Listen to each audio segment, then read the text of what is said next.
السلام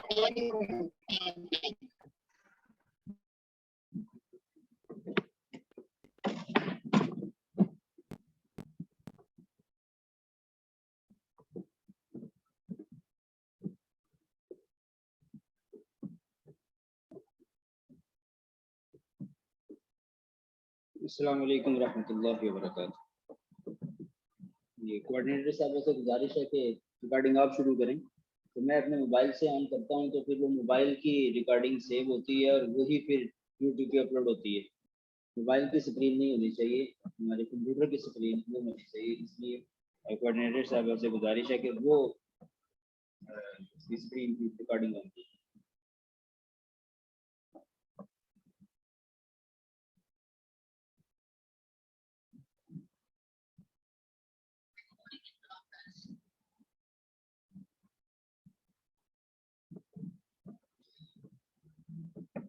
بسم اللہ الرحمن الرحیم، الحمد للہ رب العالمین، والصلاة والسلام علی سید الانبیاء والمرسلین وعلی آلہ واصحابہ اجمعین، اما بعد۔ گزشتہ 4 سیشنز میں ہم نے تحقیق کے حوالے سے بنیادی باتیں مختصراً انداز میں سیکھی۔ تحقیق کا تعارف، اس کی اہمیت، تحقیق کی اقسام، محقق کے اوصاف، اور اسی طرح ویری لاسٹ سیشن میں ہم نے انتخاب موضوع کے بارے میں پڑھا۔ طالبات محققات نے موضوع کے حوالے سے پہلی اسائنمنٹ بھی بحمد اللہ تعالی، اللہ تعالیٰ کی توفیق سے جمع کروائی ہے۔ بہت اچھے ٹاپکس، بہت دل خوش ہوا۔ مولا کریم مزید آگے بڑھنے کی توفیق نصیب فرمائے۔ اس کے بارے میں آخر میں ہم تھوڑی ڈسکس کریں گے۔ آج کے سیشن میں انتخاب موضوع ہی کا گویا کہ اگلا سیشن ہے۔ موضوع کو منتخب کرنے سے پہلے، ٹاپک سلیکشن سے پہلے، ایک محقق، ایک محققہ، ایک ریسرچر، اس کے مائنڈ سیٹ میں، اس کے ذہن میں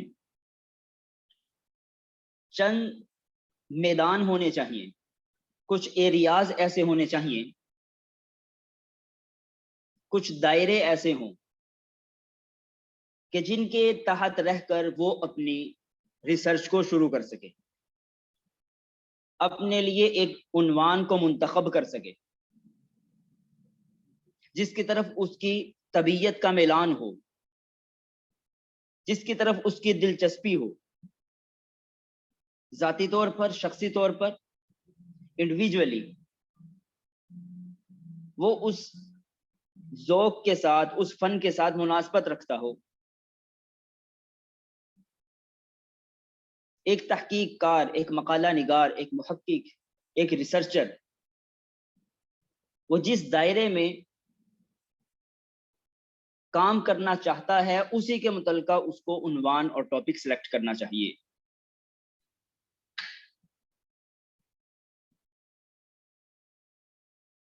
تو وہ بڑے بڑے دائرے، ان کا ہم آج ہلکا سا خاکہ آپ کے سامنے پیش کریں گے کہ وہ دائرے کون کون سے ہیں کہ جن کے تحت ہم عنوانات سلیکٹ کر سکتے ہیں، پھر ان پر اپنی تھیسس کی، اپنے مقالہ کی بنیاد ڈال سکتے ہیں اور مزید اس پر تحقیقات کر سکتے ہیں۔ سب سے پہلے ان میں تفسیر، علوم تفسیر،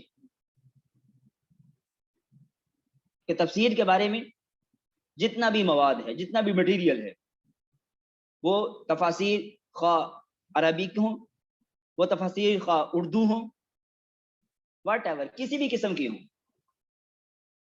جیسے تفسیر طبری ہے، تمام تفاسیر کا مخزن ہے، تمام تفاسیر کا مرجع ہے، تمام تفاسیر کا مأویٰ ہے۔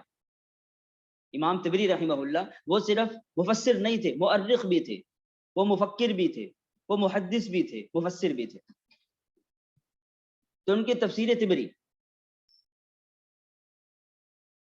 اسی طرح دوسری تفاسیر، تفسیر بغوی ہے، تفسیر کشاف ہے، تفسیر زمخشری ہے، مفاتیح الغیب ہے، ابن کثیر ہے، جلالین ہے، عربی تفاسیر، اردو تفاسیر، جتنے بھی نام لیتے جائیں.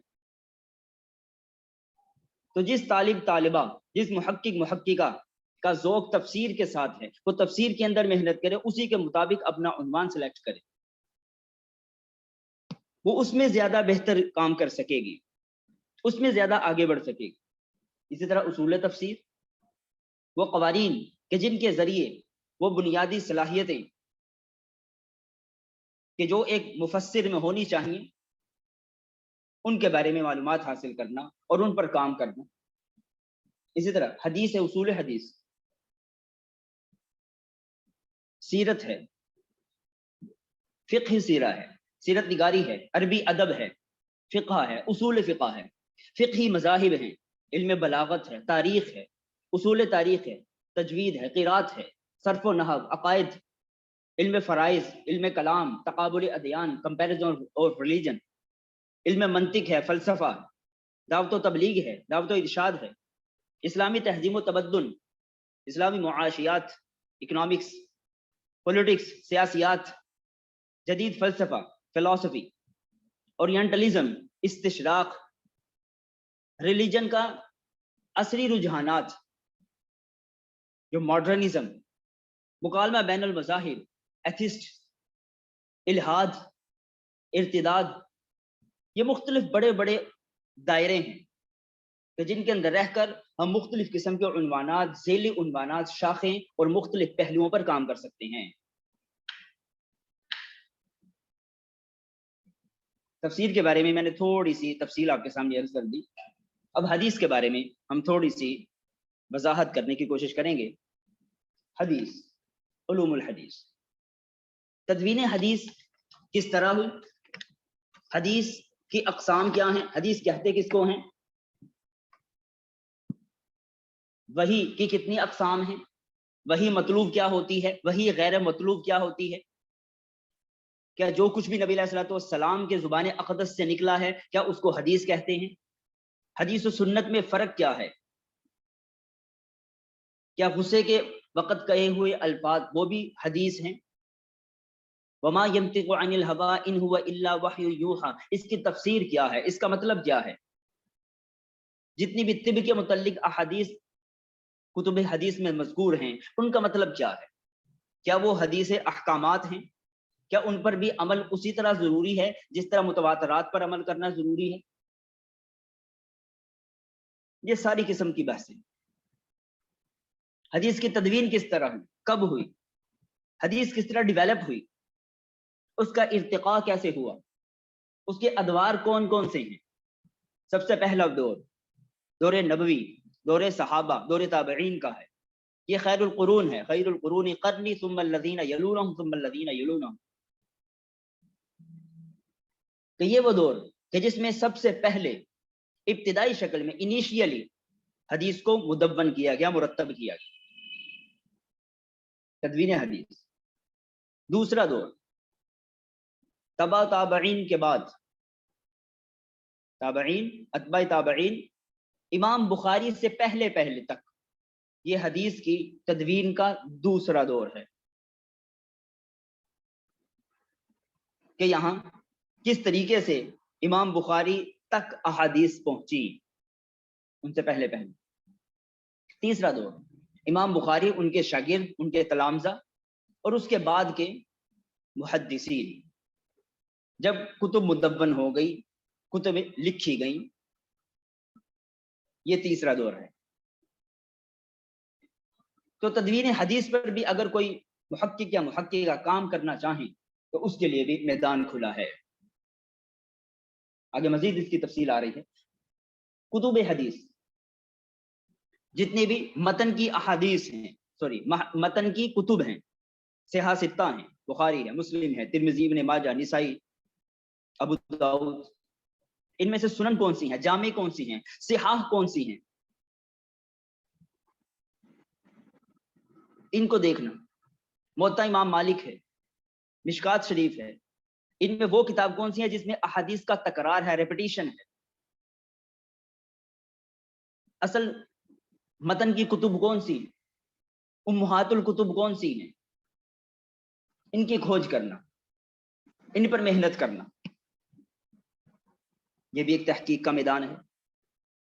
اسی طرح عربی شروح الحدیث، حدیث مبارکہ کی کتب کی شروحات، خاص طور پر جو سب سے بڑی کتاب ہے بخاری شریف، اس کی شروحات کے اوپر محنت کی جائے۔ اگر کسی کا ذوق فن حدیث پر ہے تو وہ شروحات حدیث پر کام کرنا چاہتا ہے یا چاہتی ہے تو وہ ان کو بھی دیکھ سکتا ہے۔ مثال کے طور پہ بخاری شریف کی سب سے اہم اور بڑی معتبر شرح عمدۃ القاری علامہ بدر الدین عینی رحمہ اللہ، فتح الباری امام ابن حجر اسقلانی رحمہ اللہ، ارشاد الساری فی شرح البخاری امام قسطلانی رحمہ اللہ، اعلام السنن امام خطابی رحمہ اللہ، مختلف قسم کی عربی شروحات۔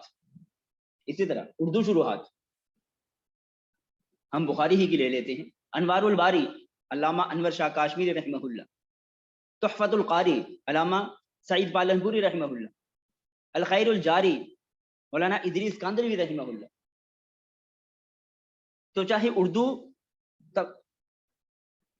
اردو شروحات حدیث ہوں یا عربی شروحات حدیث ہوں، واٹ ایور، کسی بھی قسم کی، یہ بھی ہمارا محنت کا میدان ہو سکتا ہے، ہمارا ٹاپک ہو سکتا ہے۔ ان پر ہم محنت کریں۔ کس عالم نے کس طرح سے بخاری کی شرح کی ہے، کس طرح سے تشریح بیان کی ہے، کس اینگل سے، کس زاویے سے بیان کی ہے، اس کا وے آف انٹرپریٹیشن کیا ہے، طرز تکلم کیا ہے۔ اسی طرح اسماء الرجال کا فن ہے کہ کس طرح حدیث کن لوگوں سے ہم تک پہنچی ہے، وہ لوگ کس قسم کے تھے، معتبر تھے، غیر معتبر تھے، عادل تھے، غیر عادل تھے، ضابط تھے، غیر ضابط تھے، حافظ تھے، غیر حافظ تھے۔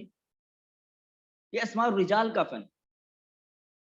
ایون مسلم تھے یا منافق تھے، کیا انہوں نے احادیث کو موڑ تو نہیں لیا تھا، توڑ تو نہیں لیا تھا، وضع تو نہیں کر لیا تھا؟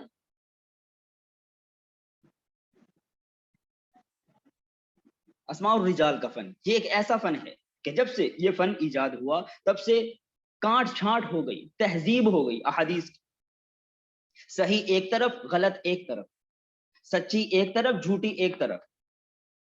من کذب علی متعمدا فلیتبوأ مقعدہ من النار، اس حدیث پر ایکوریٹلی عمل کرتے ہوئے یہ فن رجال، اسماء الرجال کا فن، اس کو ڈیولپ کیا گیا۔ اگر کوئی اس پر محنت کرنا چاہتا ہے یا چاہتی ہے تو اس کے لیے بھی ایک ٹاپک ہو سکتا ہے، محنت کا میدان ہو سکتا ہے۔ اسی طرح نقد حدیث، نقد کرنا، حدیث کے بارے میں چھان پھٹک کرنا، اس حدیث کی کیفیت کیا ہے، کیا یہ حدیث متواترہ ہے، کیا یہ حدیث مشہورہ ہے، کیا یہ حدیث یا خبر واحد ہے یا حدیث موضوع ہے، اس حدیث کی کیفیت کیا ہے، اس کی خوبیاں کیا ہے، کیا یہ صحیح حدیث ہے یا گھڑی تو نہیں گئی یا اس میں غلوب تو نہیں کر لیا گیا۔ بالکل اسی طرح انکار حدیث، منکرین حدیث، ان کو بھی دیکھا جائے، ان کو بھی پرکھا جائے۔ پرانے دور کے لے کر معتزلہ سے لے کے اور مرجیہ، قدریہ، فلاں فلاں، وہ پرانے جہمیہ قسم کے فرقے،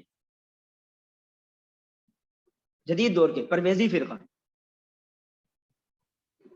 اسی طرح مولانا امین احسن اصلاحی فکر کے لوگ جو احادیث کا انکار کرتے تھے، حمید الدین فراہی تھاٹ کے لوگ، اسکول آف تھاٹ کے لوگ جو حدیث کا انکار کرتے ہیں، قرآنی یون جو اپنے آپ کو قرآنی یون کہتے ہیں کہ ہم تو قرآنی لوگ ہیں، حسبنا کتاب اللہ، ہمارے اللہ کی کتاب کافی ہے۔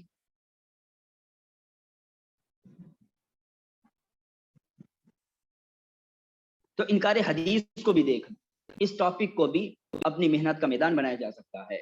حجیت حدیث، کیا حدیث قابل عمل ہے یا نہیں ہے، کیا حدیث حجیت ہے، کیا ہم حدیث کو مانتے ہیں یا صرف قرآن کافی ہے۔ اس کو ہم انکار حدیث کے تقابل کے اندر لے کے آ سکتے ہیں۔ حدیث حجت ہے، قرآن وحی مطلوب ہے اور حدیث وحی غیر مطلوب ہے، ہیں دونوں وحی،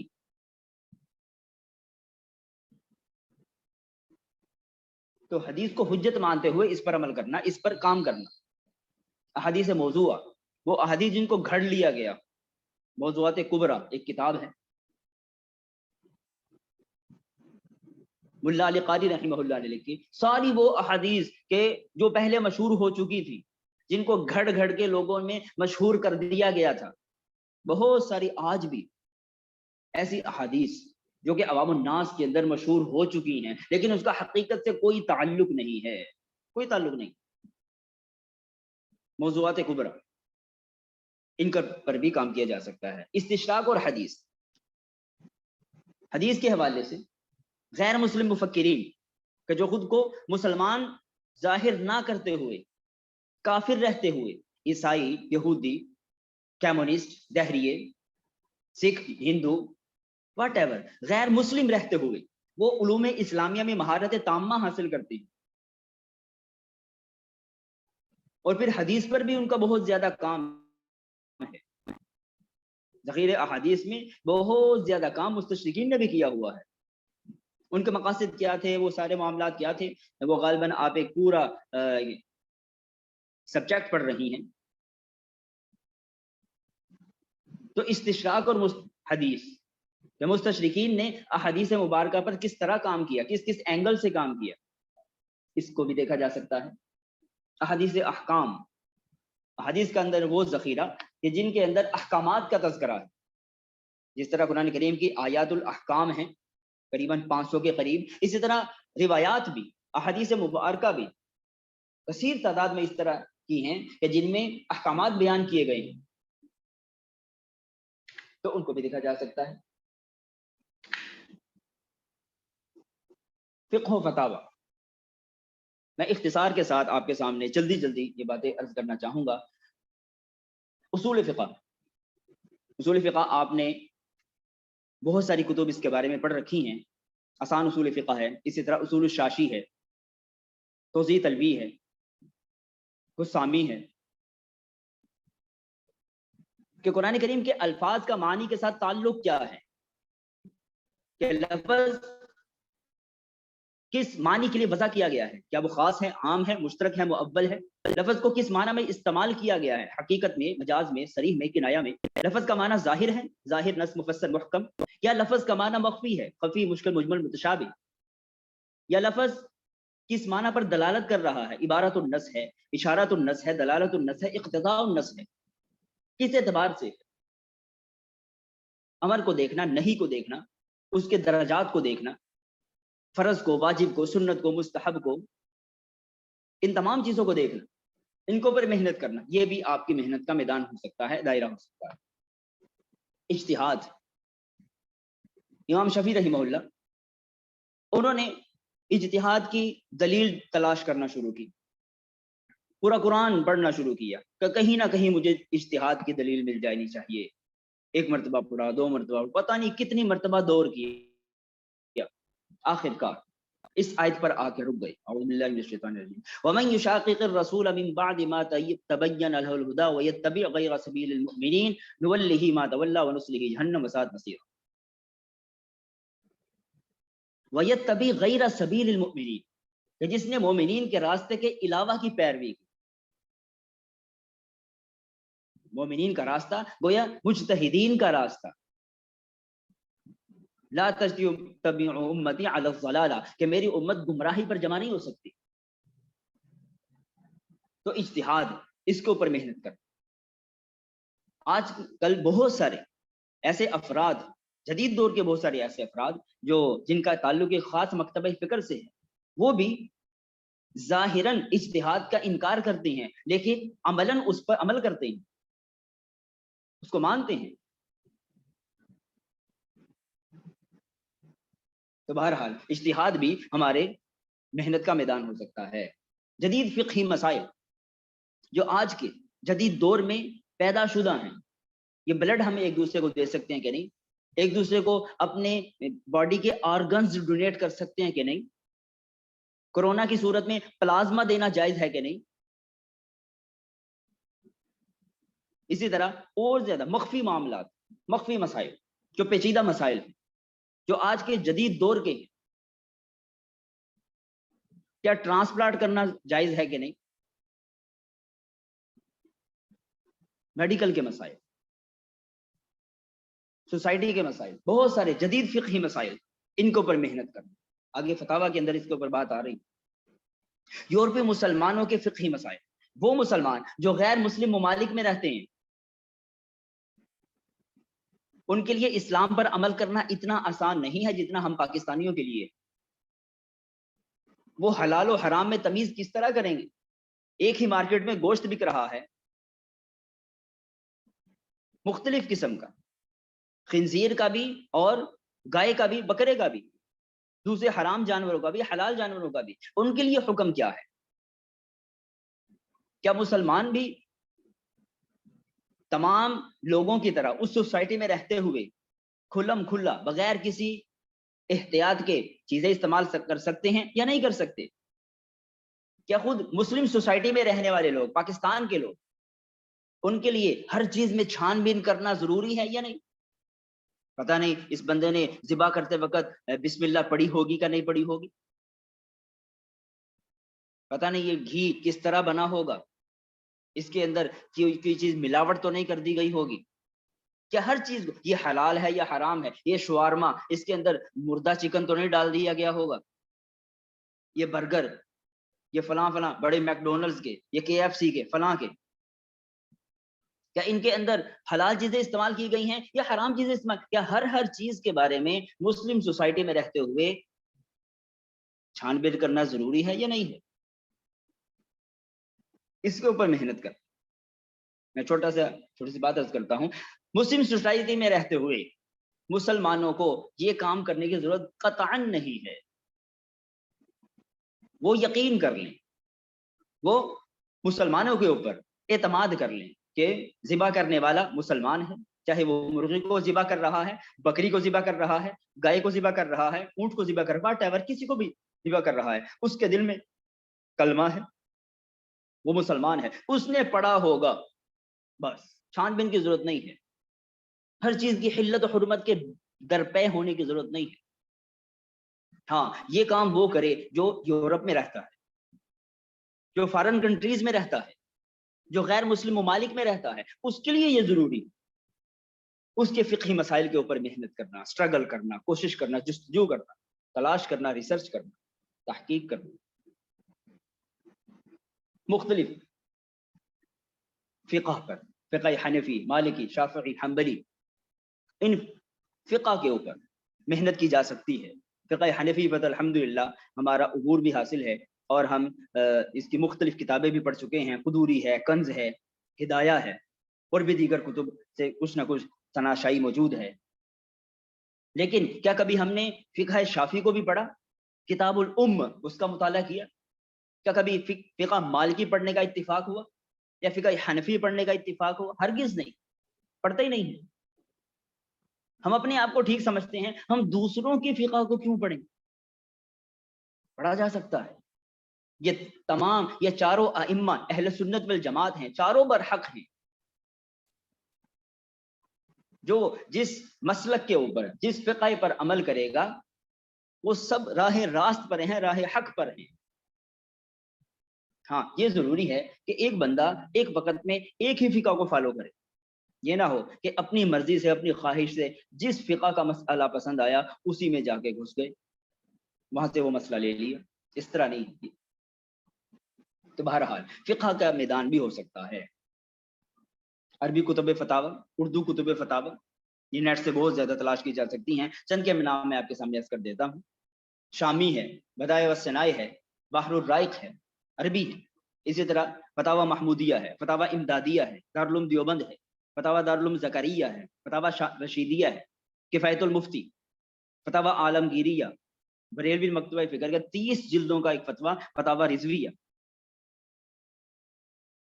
ان میں سے کسی ایک کو اگر کوئی فقہ کے اندر محنت کرنا چاہتا، فتاوی کے اندر محنت کرنا چاہتا ہے یا چاہتی ہے، تو اس کے لیے یہ فتاوی کا میدان کھلا ہوا ہے، وہ یہاں محنت کرے. استشراق اور فقہ اسلامی، جس طرح استشراق اور حدیث نبوی تھا، اسی طرح استشراق اور فقہ اسلامی ہے. انہوں نے فقہ اسلامی میں کتنی محنت کی ہے. کس کس پہلو پر محنت کی ہے، کس مقصد کے لیے محنت کی ہے، اس کو دیکھنا، اس کو کھوج کرنا، اس کی انٹرپریٹیشن کرنا، اس کی اصلاح کرنا، ان کے مذموم عزائم کو پوائنٹ آؤٹ کرنا، ہائی لائٹ کرنا، الیبوریٹ کرنا، لوگوں کے سامنے منظر عام پر لے کر آنا، یہ بھی ہمارا ٹاپک ہو سکتا ہے، ایک دائرہ ہو سکتا ہے۔ مسلم ممالک کا عدالت نظام، کیا جو شریعت کا نظام ہے، نظام عدل ہے، قضا ہے، پاکستان میں بھی یا دیگر مسلم ممالک میں بھی بعین ہی عدالتوں میں وہی رائج ہے یا تھوڑا مختلف ہے؟ تھوڑا مختلف ہے یا بہت زیادہ مختلف ہے؟ اس چیز کو دیکھنا۔ حدود و تعزیرات کے بارے میں شریعت کیا کہتی ہے اور پاکستان کا قانون کیا کہتا ہے، سزاؤں کے بارے میں، قیدوں کے بارے میں، قیدیوں کے حقوق کے بارے میں،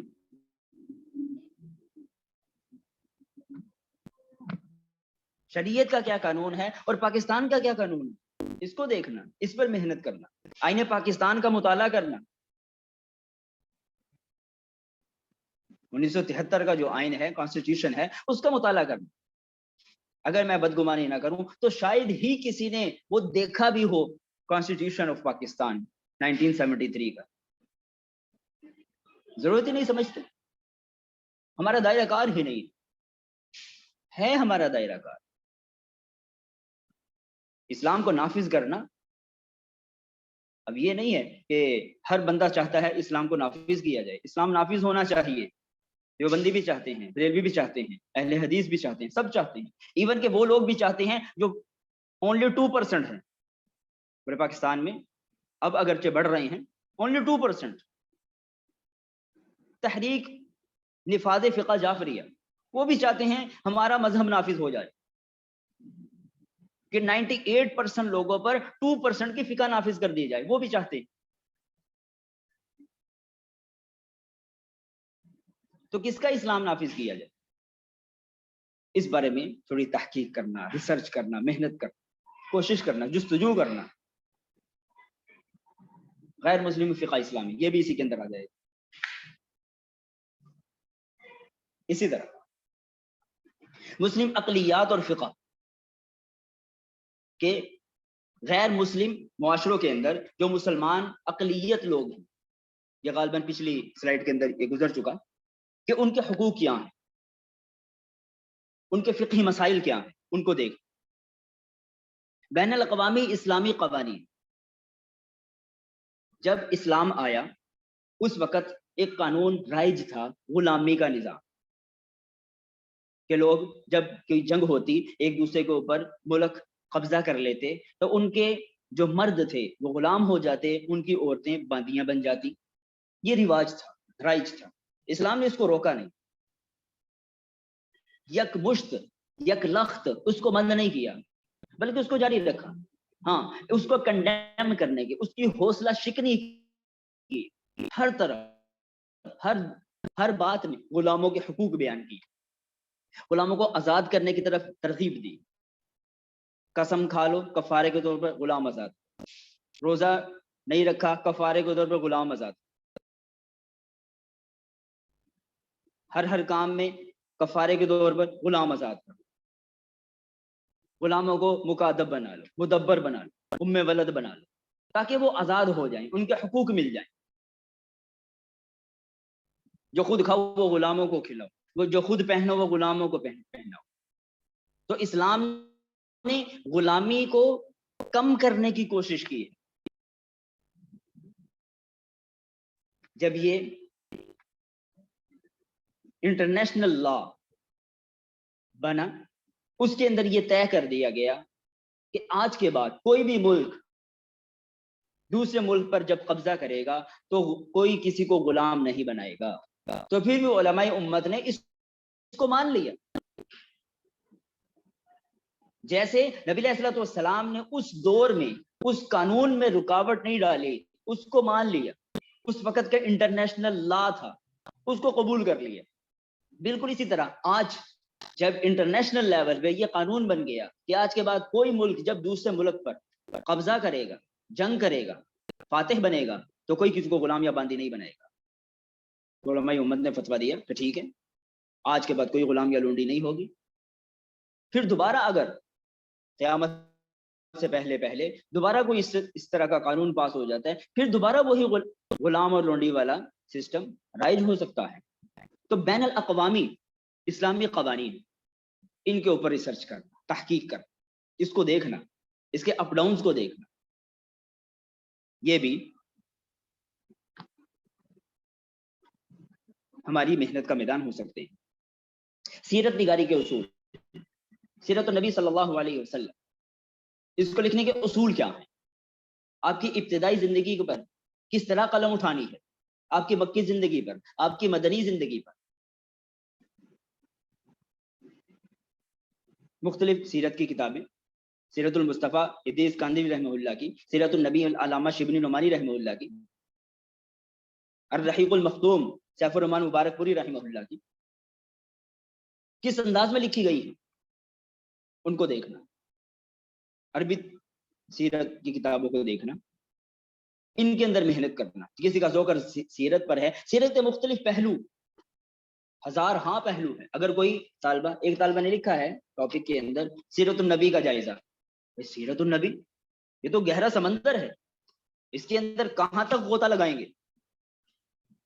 کون کون سے موتی تلاش کریں گے، کس کو اسپیسیفائی تو کیا جائے۔ سیرت النبی کا مثال کے طور پہ سیاسی پہلو، پولیٹیکل سسٹم، یا سیرت النبی کا معاشی پہلو، یا سیرت النبی کا عسکری پہلو، یا سیرت النبی کا سماجی پہلو، یا سیرت النبی اور نظام تبلیغ دین، یا سیرت النبی اور نظام تعلیم، سیرت النبی یا اسلامی اکنامکس، معاشیات، واٹ ایور۔ سیرت النبی کا کوئی ایک پہلو اسپیسیفائی ہونا چاہیے، تب ہی تو اس پر محنت کی جائے گی، اس پہ آگے بڑھا جا سکتا ہے۔ سیرت النبی اور ختم نبوت، ہمارے نبی کی سیرت میں ختم نبوت کے بارے میں کون کون سی چیزیں ان کو ہائی لائٹ کیا جا سکتا ہے، کون کون سی چیزیں ہمیں ملتی ہیں، کون کون سی احادیث ہیں، کون سی روایات ہیں، کون سے واقعات ہیں۔ آپ علیہ الصلوۃ والسلام کا رد عمل ہے، جب جھوٹے مدعیان نبوت نے نبوت کا دعویٰ کیا تو نبی علیہ الصلوۃ والسلام نے کیا رد عمل ظاہر فرمائے اور اس ایکشن کا کیا ری ایکشن کیا، اس کو دیکھا جا سکتا ہے۔ شمائل نبوی، نبی علیہ الصلوۃ والسلام کے عادات خصائل کو بیان کرنا، اس کو دیکھنا، اس کو بھی بیان کیا جا سکتا ہے، اس پر تحقیق کی جا سکتی ہے۔ ناموس رسالت کے تحفظ کے لیے اس پر بھی تحقیق، اس پر بھی قدم اٹھایا جا سکتا ہے۔ اسی طرح اسلامی بینکاری، اب سیریس سے اگلا ٹاپک، عام ٹاپک، اسلامی banking, conventional banking and Islamic banking, روایتی بینکاری اور اسلامی بینکاری، اس میں فرق کیا ہے، ڈفرنس کیا ہے۔ وہ لوگ جو کنونشنل بینکنگ کے قائل ہیں وہ یہ کہتے ہیں ہم پرافٹ دیتے ہیں، ہم اس پرافٹ میں انٹرسٹ دیتے ہیں، ہمارے انٹرسٹ ریٹ یہ ہے۔ وہ سود نہیں کہتے، اس کو ربا نہیں کہتے، اس کا نام بدل لیا۔ اب اسلامک بینکنگ میں آ جائیں، انہوں نے اس کا نام مزاربہ رکھ لیا، تھوڑی بہت اصلاحات کی، لیکن برائے نام چلے کی تو صحیح، کان کو ادھر سے پکڑ لیں یا ہاتھ گھما کے دوسری طرف سے پکڑ لیں، پکڑنا تو کان ہی ہے، سود سود ہی ہے، چاہے کچھ بھی ہو جائے۔ اگر تو کوئی بینک، چاہے وہ میزان ہو، چاہے وہ دبئی بینک اسلامی ہو، یا دیکھا دیکھ آج کل کے ہر بینک نے اسلامی ڈپارٹمنٹ کھول لیا ہے، جب دیکھا کہ اسلامی بینکنگ میں رش بڑھ رہا ہے، ان کی برانچیں بڑھ رہی ہیں، تو ہر بینک نے اپنا اسلامک برانچ کھول لی۔ اس کے اندر اگر تو وہ فزیکل کوئی انویسٹ کرتے ہیں، کسی کاروبار میں پیسہ لگاتے ہیں، اس پر پھر پروفٹ دیتے ہیں تو جائز ہے، جس کو مزاربہ کہتے ہیں، ایک کا پیسہ ہو دوسرے کی محنت ہو۔ لیکن اگر، اور یقیناً 99% یہی بات ہے کہ کوئی بینک بھی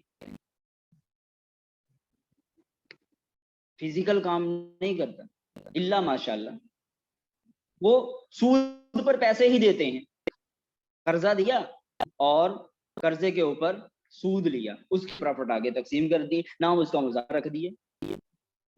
ہم جب تخصص کر رہے تھے تو ہمیں ایک اسائنمنٹ ملی اسپیشل بینکاری کے اوپر۔ ہم نے مختلف بینکس کا سروے کیا، خاص طور پہ میزان بینک کا، مختلف برانچوں کا، مین برانچ ہیڈ آفس سے، وہاں جا کے انٹرویوز کیے وہاں کے مینیجر سے۔ کسی سوال کا جواب نہیں تھا ان کے پاس، کسی بھی سوال کا، آئیں بائیں شائیں ادھر کی ادھر مار کے بات ختم۔ تو بہرحال انہوں نے چھیڑا تو ہے نظام کو، سسٹم کو، جو چیز سوسائٹی کی ضرورت ہے اس میں اصلاح کرنے کی کوشش تو کی ہے۔ یہ نہیں ہے مطلق کہہ دیا جائے بینکنگ سسٹم حرام ہے، یہ اس کو کر ہی نہیں سکتے، جائز ہی نہیں ہے۔ ارے بابا، اس وقت سوسائٹی بینکنگ کے بغیر رہ ہی نہیں سکتے، ان کا گزارا ہی نہیں ہے۔ تو مفتیان کرام کا فتویٰ صرف اس بات پر ہونا چاہیے کہ بینکنگ حرام ہے، یا کسی اصلاح کی طرف جانا چاہیے کہ چلیں کچھ نہ کچھ تو تبدیل کر لو، سیونگ نہ کرو، کرنٹ کھلوا لو، سود نہ کھاؤ، پرافٹ نہ لو، پیسہ رکھو نکلواؤ، اس پہ انٹرسٹ نہ لو۔ یہ تو کر لیا جائے، یہ تو کہہ دیا جائے، یہ تو مشورہ دے ہی سکتے ہیں۔ کوئی نوجوان طاقتور مفتی صاحب کے پاس جائے، حضرت میں نوجوان طاقتور ہوں، مجھ سے شباب سنبھالی نہیں جا رہی، میں کیا کروں؟ کیا میں برائی کر سکتا ہوں، بدکاری کر سکتا ہوں؟ کیا مفتی صاحب کے ذمے صرف اتنی بات ہے کہ نہیں حرام ہے، اگر بدکاری کرے گا تو رجم کیا جائے گا؟ کیا صرف اتنا کافی ہے؟ یا اس کو اپنی خواہش پوری کرنے کا جائز طریقہ بتانا بھی مفتی صاحب کی ذمہ داری ہے؟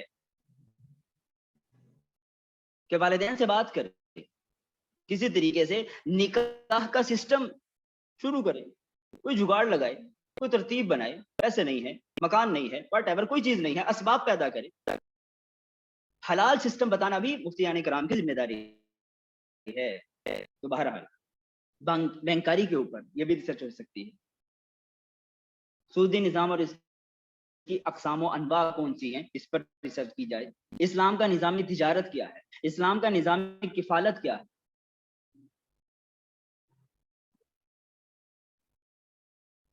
اسی طرح مدارس کا نظام تعلیم، اسکولوں کا نظام تعلیم اور بمقابلہ مدارس کا نظام تعلیم، ان میں ڈفرنس کیا ہے، ان میں فرق کیا ہے، اس کے اوپر لکھا جا سکتا ہے کہ اسکول، کالج، یونیورسٹیز میں وہ لارڈ میکالے کا قانون کہ جس میں صرف تعلیم دینا مقصود نہیں ہے، اس کلچر کو، اس ثقافت کو بھی مسلمانوں کی ہڈیوں کے اندر، مسلمانوں کے ذہنوں کے اندر پیوست کرنا، جس کا مقصد ہے کہ جس نے کہا تھا کہ اگر 100 سال میں مسلمان کافر نہ ہوئے تو کم سے کم مسلمان بھی نہیں رہیں گے، میں ایسا قانون دے کر جا رہا ہوں، ایسا نظام تعلیم دے کر جا رہا ہوں۔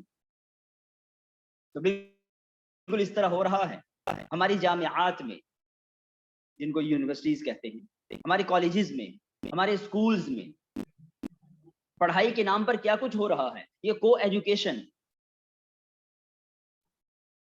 کہ پڑھائی، یہ تو پڑھائی بھی ہوتی ہے یونیورسٹیز میں، حالانکہ یونیورسٹیز کا مطلب جامعات یعنی پڑھائی کے ادارے، لیکن وہاں پڑھائی ہی نہیں ہوتی بلکہ پڑھائی بھی ہوتی ہے، اس کے علاوہ اور بہت کچھ ہوتا ہے، وہ تو ہوتا ہی ہے، پڑھنا ضروری نہیں ہے، باقی چیزیں کرنی ضروری ہیں۔ تو اس کے اوپر، اس پہ نقد کرنا، اس کی خوبیوں خامیوں کو ڈیفائن کرنا، یا ایسی سفارشات پیش کرنا، ایسی اصلاحات پیش کرنا کہ ایسے ادارے بنا دیے جائیں کہ جہاں کلچر تو اسلام کا ہو، دینیات کا ہو، اسلامک سٹڈیز کا ہو، اور تعلیم جون سی مرضی ہو، دینی بھی ہو، دنیاوی بھی ہو، ماحول اسلامک ہو، اور تعلیم چاہے سائنس بھی ہو، چاہے دیگر علوم و فنون ہو، وہ سارے ہوں۔ ان سفارشات کو تھیسس کا حصہ بنایا جائے۔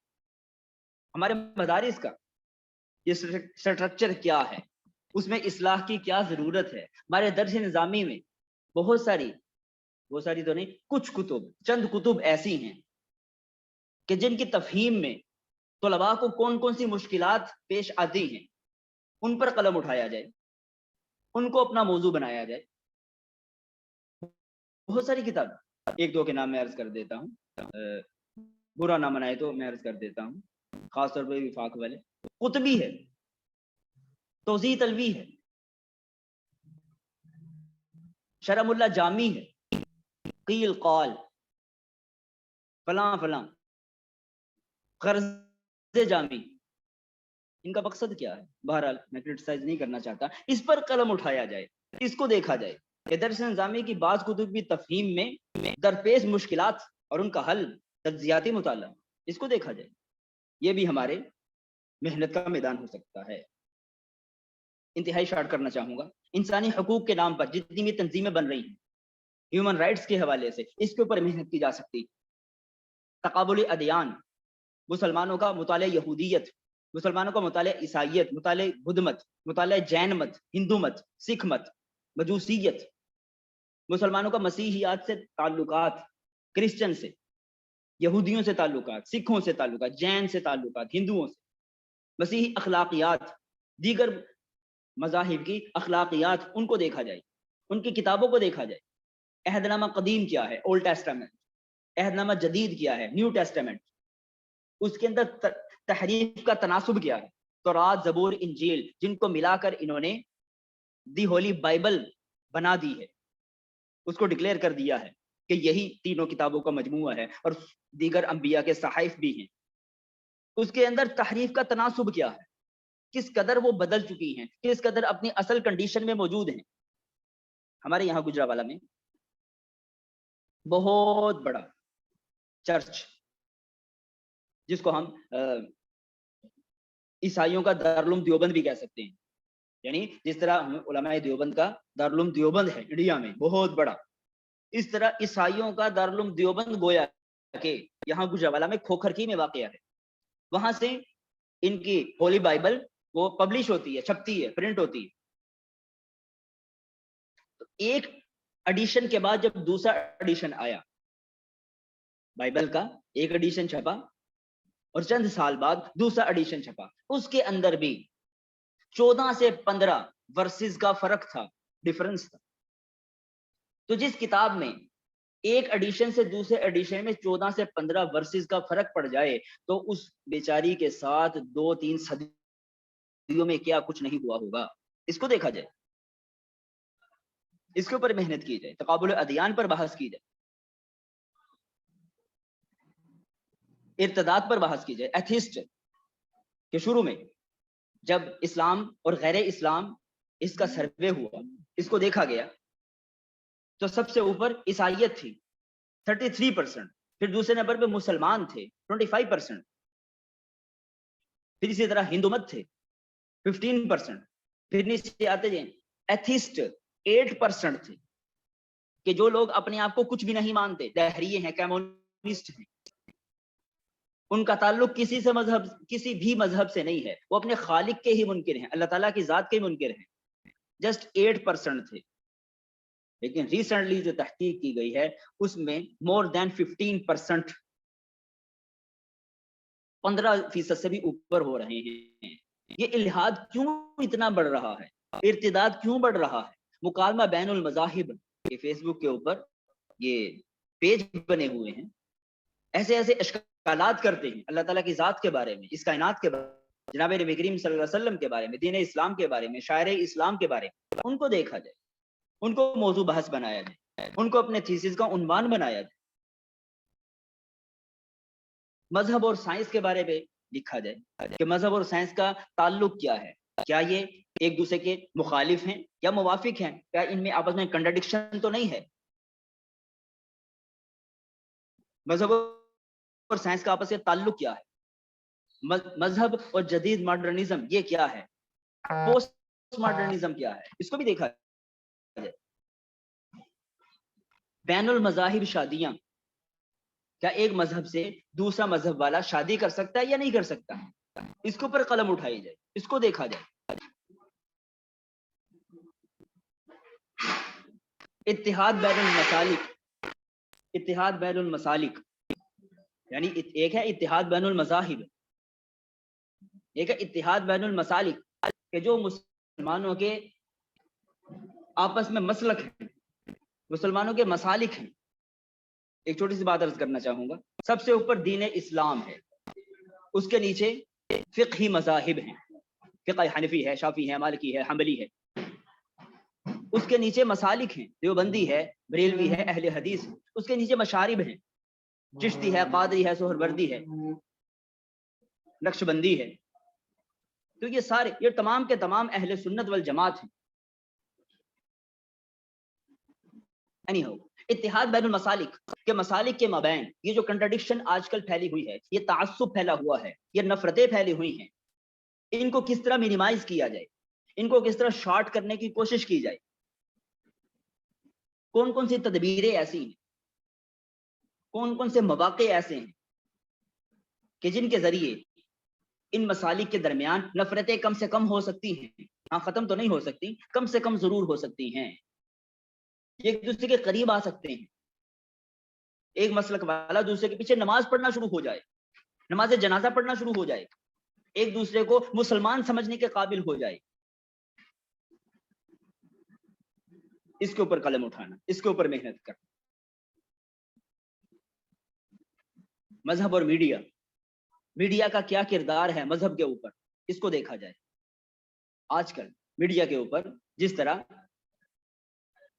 لامذہبیت پھیل رہی ہے یا اریانی فحاشی پھیل رہی ہے، کیا being a Muslim, being a researcher, being a Islamic scholar ہماری ذمہ داری نہیں ہے کہ ہم بھی میڈیا کے اوپر اسلام کی تشہیر کریں، مذہب کی تشہیر کریں؟ میں کئی مرتبہ یہ مثال دے چکا ہوں کہ نبی علیہ الصلوۃ والسلام نے وقت کے اسباب کو جو رائج تھے ان کو استعمال فرمایا. تو آج بھی جو بھی ذرائع چل رہے ہیں، سوشل میڈیا ہے، یوٹیوب ہے، فیس بک ہے، ٹویٹر ہے، ٹک ٹاک ہے، سنیک ہے، انسٹا ہے، جتنے بھی سورس آف میڈیا ہیں ان کو استعمال کیا جائے اسلام کو پھیلانے کے لیے، اسلام کی صحیح انٹرپریٹیشن کے لیے، صحیح تشریحات بیان کرنے کے لیے اس میڈیا کو استعمال کیا جائے. تو بہرحال یہ چند دائرے تھے، چند میدان تھے جو میں نے آپ کے سامنے عرض کرنے کی کوشش کی ہے. ان دائروں کے اندر رہتے ہوئے ہم کوشش کریں گے کہ ان کے اندر ہی کوئی ٹاپک ہم سلیکٹ کریں اور اس کے اوپر پھر قلم اٹھائیں، مختلف اسائنمنٹس کریں، اسی کے مطابق اپنی کتابوں کو ترتیب دیں، اپنی کتابوں کو تلاش کریں اور ان کتابوں میں سے ایگزیکٹ اپنے موضوع کے متعلق مواد کو سرچ کریں، پھر ان کو اکٹھا کریں، اکٹھا کر کے ان کو انالیسز کریں، تجزیہ کریں، کچھ اپنی آراء قائم کریں، پھر اس پر دعوے کریں، پھر دلائل پیش کریں، ان سے نتائج اخذ کریں، کچھ سفارشات پیش کریں اور اپنا تیسری مکمل کر لیں. امید ہے آپ کو کچھ نہ کچھ فائدہ ضرور ہوا ہوگا. اب اگر آپ کے ذہن میں کوئی سوال ہے تو آپ ضرور کر لیں، اس کے بعد اسائنمنٹ کے بارے میں تھوڑی سی بحث ہوگی، پھر انشاءاللہ ہماری کلاس ختم ہو جائے گی. جی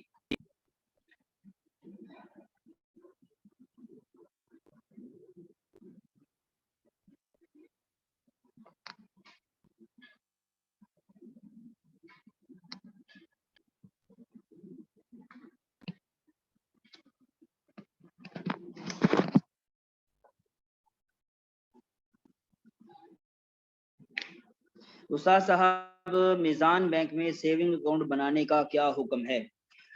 جی ایک میری رائے ہے اور ایک دوسرے بڑے حضرات کی رائے ہے. میری رائے سے بھی اختلاف کیا جا سکتا ہے. میری رائے کے مطابق جو میری ریسرچ ہے وہ یہ ہے، اسلام میزان بینک میں سیونگ اکاؤنٹ نہیں کھلوانا چاہیے، کیونکہ وہ فزیکل کام نہیں کرتے، فزیکل کسی کاروبار میں انویسٹ نہیں کرتے، صرف کاغذی کاروائی کرتے ہیں. آگے وہ بھی پیسہ دیتے ہیں کسی کو قرض کے طور پر، اور اس سے جو پرافٹ آتی ہے وہ سیونگ کے طور پر آپ کو بھی اس کا حصہ دے دیتے ہیں. آپ کو اگر یقین نہ آئے تو آپ میزان بینک کے کسی ہیڈ آفس میں کال کریں، کال کر کے ان سے پوچھیں کہ مجھے 50 لاکھ روپے قرضہ چاہیے، کن شرائط پر ملے گا، کتنا اس پہ شرح سود ہوگا، وہ آپ کو بتائیں گے. تو پھر آپ کو یقین آ جائے گا کہ ہاں جی یہ بھی قرضہ دیتے ہیں اور کن شرائط پر دیتے ہیں. بہرحال سیونگ نہ کھلوائیں، کرنٹ کھلوا لیں.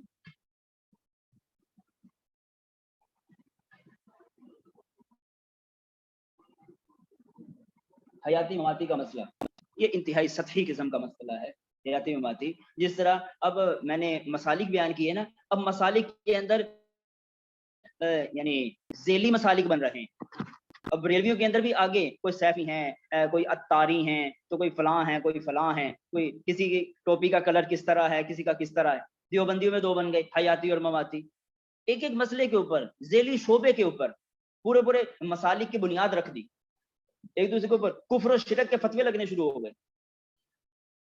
ہمیں تو چاہیے ہم منیمائز ہوں, ہم آپس میں جڑیں, ہم اور مزید ٹکڑے ہوتے جا رہے ہیں. اور علماء دیوبند کے جو حق کے علمبردار ہیں ان کو مزید توڑا جا رہا ہے. یہ میں عرض کروں کہ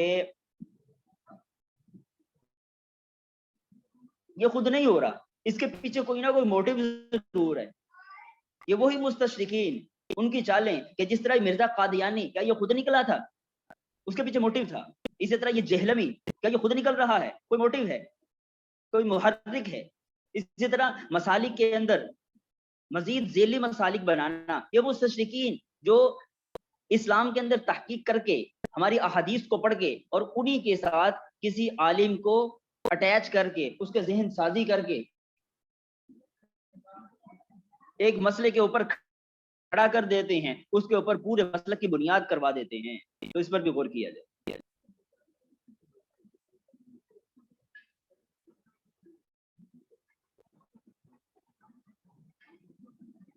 غلام باندھے والا سسٹم کب ختم ہوا, کس دور میں؟ 1857.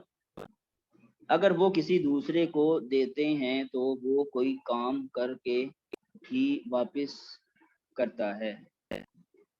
پتہ نہیں جی, آپ کیا پوچھا آپ نے؟ جیسے کہ آپ نے فرمایا کہ تمام فقہی مسالک برحق ہیں, ایسا ہی ہے تو جو شافعی مسلک لوگ جو رفع الیدین کرتے ہیں تو اسے تنقید کا نشانہ کیوں بنایا جاتا ہے؟ ہرگز نہیں بنایا جاتا. جو امام شافعی رحمہ اللہ کے مقلدین ہیں اور وہ رفع الیدین کرتے ہیں نماز میں, اور وہ جو کچھ بھی وہ کرتے ہیں, ان کو کوئی بھی حنفی کرٹیسائز نہیں کرتا, تنقید کا نشانہ نہیں بناتا, برا بھلا نہیں کہتا, بلکہ اس کو برحق سمجھتا ہے. تنقید کا نشانہ ان لوگوں کو بنایا جاتا ہے, ان اہل حدیث حضرات کو, ان نام نہاد لوگوں کو جو اپنے آپ کو غیر مقلد کہتے ہیں. وہ کسی کی پیروکار نہیں ہیں, وہ کہتے ہیں ہم ڈائریکٹلی نبی علیہ الصلوۃ والسلام کے پیروکار ہیں, اس کے علاوہ ہم کسی کو نہیں مانتے, نہ کسی کو جانتے. وہ رفع الیدین کرتے ہیں اور احادیث وہ پیش کرتے ہیں جو گویا کہ امام شافعی رحمہ اللہ جس کے یعنی قائل ہیں. تو ہم ان کو کرٹیسائز کرتے ہیں, ارے بھائی کیوں کرتے ہیں؟ اگر امام شافعی کو نہیں کرتے تو ان کو کیوں کی جاتی ہے؟ تو اس کا جواب بڑا سمپل سا ہے. امام شافعی رحمہ اللہ انہوں نے دین کی تشریحات کو اپنے خواہشات نفسانی کے مطابق نہیں سمجھا, بلکہ ان ترجیحات کی بنیادوں پر کہ احادیث کون سی راجح ہیں, کون سی مرجوح ہیں, کون سی صحیح ہیں, کون سی اصح ہیں, اس کے مطابق عمل کیا ہے. اور یہ ہمارے حضرات انہوں نے ہر مسئلے کے اندر اہل سنت سے اختلاف کرنے کی ٹھانی ہوئی ہے. ہم نے ہر وہ کام کرنا ہے جو اہل سنت نہیں کرتے, اور ہر وہ کام نہیں کرنا جو اہل سنت کرتے ہیں. اہل سنت 2 ہاتھ سے ہاتھ ملاتے ہیں, یہ 1 ہاتھ سے ملاتے ہیں.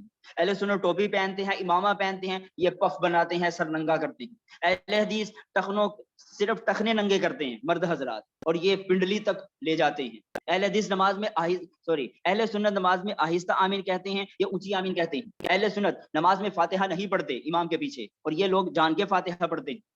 یہ ہاتھ اہل سنت نیچے باندھتے ہیں, یہ ہاتھ اوپر باندھتے ہیں. ہر وہ کام جو اہل سنت کرتے ہیں انہوں نے اس کے مخالف کرنا ہے. تو ان کا رفع الیدین کرنا یہ حدیث کی وجہ سے نہیں ہے, ان کا رفع الیدین کرنا ضد کی وجہ سے ہے, ہٹ دھرمی کی وجہ سے. ایک ہوتا ہے اختلاف, ایک ہوتا ہے خلاف. اختلاف دلیل کی بنیاد پر ہوتا ہے اور خلاف ہٹ دھرمی کی بنیاد پر ہوتا ہے. تو بہرحال امام شافعی کا جو رفع الیدین کرنا ہے وہ فقہی اختلاف کی وجہ سے ہے, دلیل کی وجہ سے, اور ان کا رفع الیدین کرنا وہ خلاف کی وجہ سے, ہٹ دھرمی کی وجہ سے. بعض سخت علماء کہتے ہیں ماتی کے پیچھے نماز نہیں ہوتی. بھائی سخت علماء نے, حضرت شیخ نے لکھا ہے, علامہ سرفراز خان صفدر رحمہ اللہ نے تذکیر الصدور میں, کہ ان کے پیچھے نماز مکروہ تحریمی ہے, نہیں پڑھنی چاہیے. واقعی نہیں پڑھنی چاہیے. یہ ہٹ گئے ہیں, بھٹک گئے ہیں, ان کو سمجھانے کی کوشش کرنی چاہیے. میں دیکھیں میری جتنی بھی یہ گفتگو ہوتی ہے نا مسالک کے بارے میں اور ان کو یعنی کنڈم کرنے کے حوالے سے یا ان کو کرٹیسائز کرنے کے حوالے سے، اس کا مطلب یہ ہرگز نہ لیجئے گا کہ میں یہ چاہتا ہوں کہ تمام مسالک اکٹھے ہو جائیں اور سارے اپنے اختلافات چھوڑ دیں اور اپنے اپنے جو بھی دلائل ہیں ان کو چھوڑ دیں. یہ ہرگز مطلب نہیں ہے. اپنے دلائل کے اوپر قائم رہیں لیکن دوسرے کو بھی ایگزسٹ کرنے کا موقع دیں، دوسروں کو بھی مسلمان سمجھیں. اور جو ہمارے بڑے علماء کرام نے، شیخ سرفراز خان صفدر ہیں، ان سے بڑے علماء ہیں، قاسم نانوتوی رحمۃ اللہ علیہ ہیں، مسالک کے اوپر بحث کی ہے، باتیں کی ہیں، کرٹیسائز کیا ہے، تو انہوں نے دلائل کی بنیاد پر کیا ہے. وہ باتیں بالکل اپنی جگہ پر حق ہیں، صحیح ہیں، ہم بھی اس کے قائل ہیں. لیکن اس وقت ہر دور کے تقاضے مختلف ہوتے ہیں. اس وقت دور مناظرے کا تھا، آج کا دور مناظرے کا نہیں ہے. آج کا دور اکٹھے ہونے کا ہے. باطل اکٹھے ہو کے ہم سب کو مارتا ہے. کفر کبھی بھی یہ نہیں سمجھتا، یہ نہیں کہتا کہ میں کسی دیوبندی کو ماروں گا، اشٹ کروں گا.